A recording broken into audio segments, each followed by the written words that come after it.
Nikto vám nemôže dať viac, ako ja slúbiť. A takto to vo finančnom svete funguje. Nikto vám nemôže dať viac, ako ja slúbiť.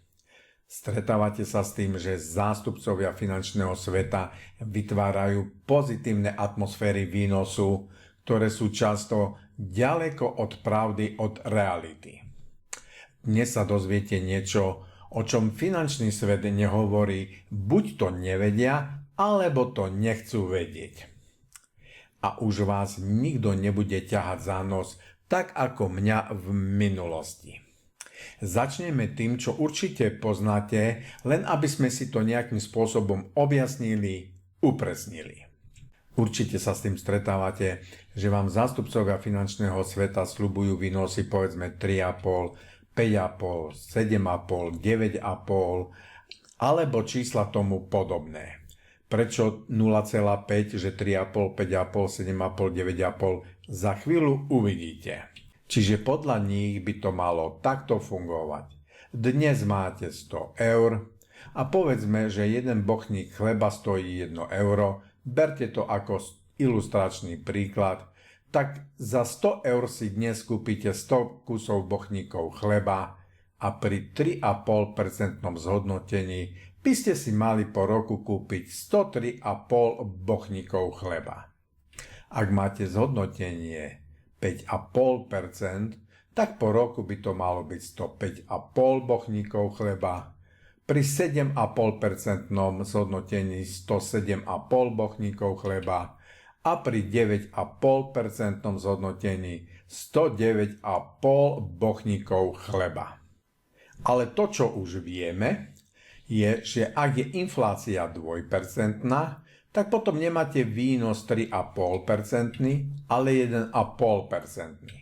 Ak je inflácia 4% a máte výnos 5,5%, tak váš výnos je tiež 1,5%. Ak máte výnos 7,5% a inflácia je 6%, tak samozrejme tiež váš výnos je 1,5%. No a už posledný príklad, ak máte výnos 9,5% a inflácia je 8%, tak samozrejme máte opäť len 1,5% výnosu. Netvrdím, že inflácia sú 2, 4, 6 alebo 8%. Je to len o tom, ako nám inflácia môže ponížiť naše výnosy. Ale teraz už prichádza, o čom mnohí z nás nevieme a o čom zástupcovia finančného sveta nehovoria alebo nechcú hovoriť. Keby inflácia bola nulová, alebo lepšie povedané, keby inflácia neexistovala, ako to bolo kedysi v minulosti, tak vaše reálne zhodnotenie plus minus cca by bolo 1,5%. A nie ako nám zástupcovia finančného sveta hovoria, že vaše zhodnotenie môže byť povedzme 3,5%, 5,5%, dokonca 7,5% a už vonkoncom nie 9,5%. A prečo vaše reálne zhodnotenie môže byť kolo 1,5% a nie oveľa viac? Za chvíľu uvidíte, sledujte ďalej. Zdravím vás, volám sa Norbert Celár a som autorom videoakadémie Rodina finančná sebaobrana. Aby sa vám nestalo to, čo nám, napríklad, že po 30 rokoch šetrenia si s manželkou kúpime 2 bicykle a na 2 týždne sa pôjdeme bicyklovať kolo Slovenska. Alebo aby ste nepreplatili na hypotéke tak ako my. Alebo že s našou poistkou sme skôr poistili poisťovňu než seba samých.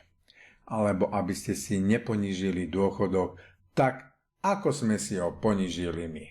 Ale práve opačne, aby ste držali oprate vášho finančného života pevne v rukách a prežili svoj finančný život čo najlepšie, a to hneď na prvý pokus.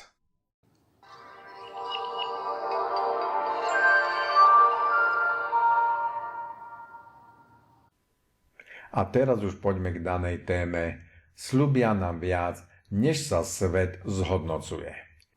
Edward McQuarrie, významný americký profesor na ekonomickej univerzite v Santa Monike v USA, vypočítal historické výnosy sveta od roku 1930 až po dnes. A vypočítal, že svet za toto obdobie sa zhodnocuje v priemere 1,5% za rok. Čiže nie sú to 2%, 3, 4, 5, 6 a viac percent, ale v priemere 1,5% za rok.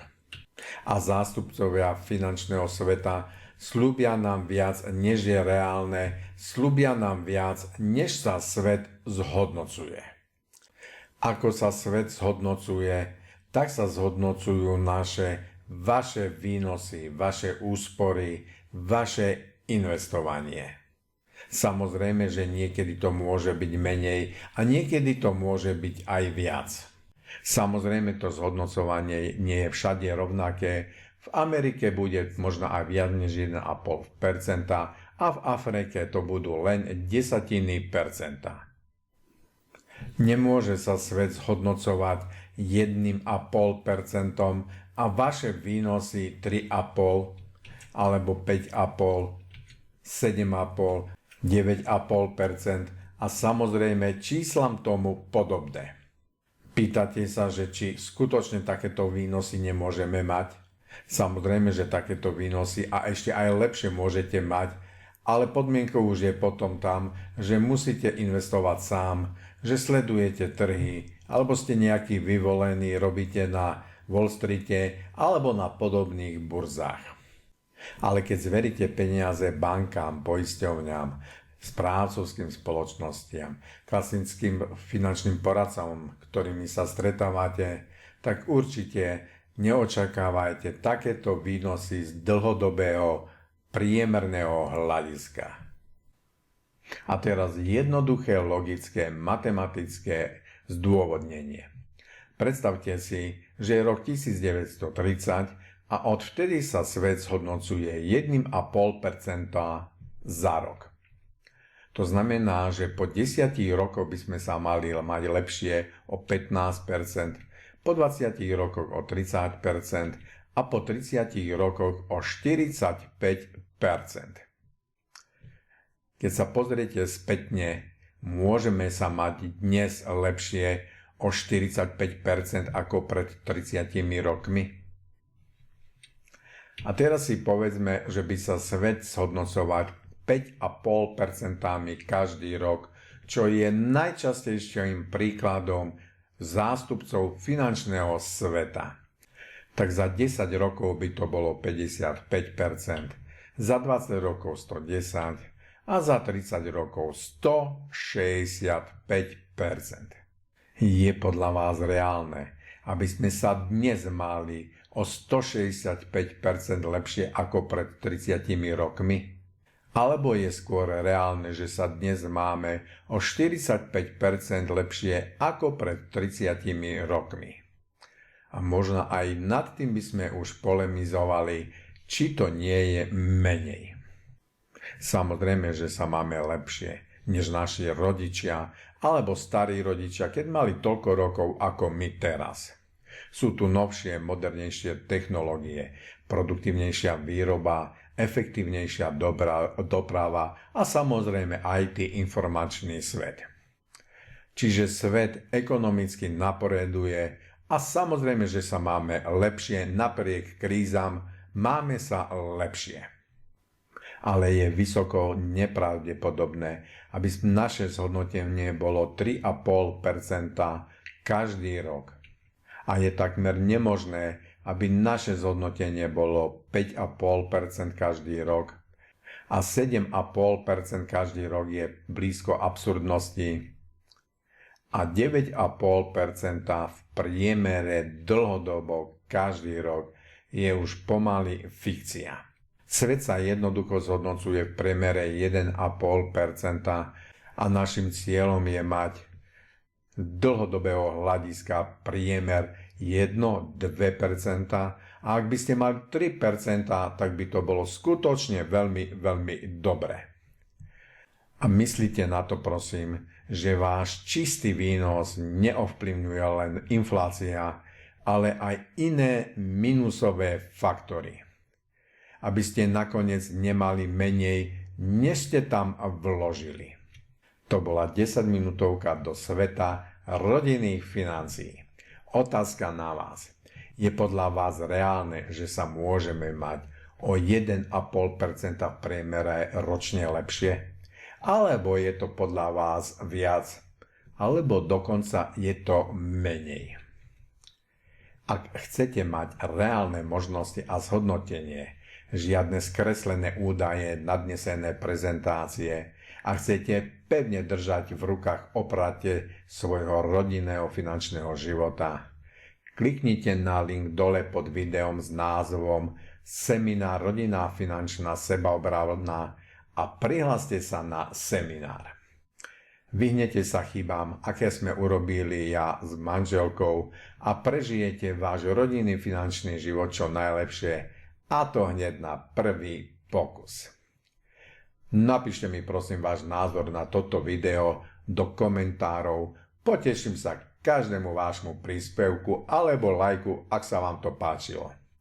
Ak ste tu prvýkrát, prihláste sa na odber a samozrejme všetci si môžete pozrieť ďalšie video. Prajem vám pekný, produktívny finančný život.